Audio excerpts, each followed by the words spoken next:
verwerp my nie van die aangesig nie, en neem die Heilige Gees nie van my weg nie.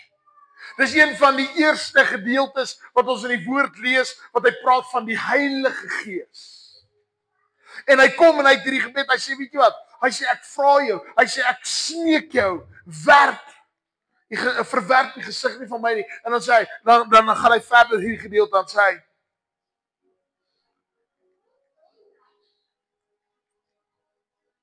en neem die Gees nie van my al weg nie.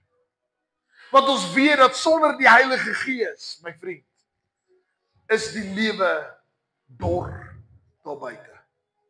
En ek wil hê jy moet besef vandag. Jy kan ook by sê, my verstaan nie, ek bid. En ek voel nie die Here nie. Ek lees Bybel en ek voel nie die Here nie. As die Heilige Gees nie betrokke is nie, en jy het nie 'n vaste gees nie, gaan jy altyd deur jou emosies rondgelei word, en die Heilige Gees gaan nie iets nuuts bring binne jou nie. Daar moet iets nuuts binne jou plaasvind. Want dis wat 'n borrelende effek het op my en jou. As ons kyk op die storm, dan sien ons alles wat sleg is. Maar as ons fokus op die Here, bring dit ons deur tot nuwe lewe.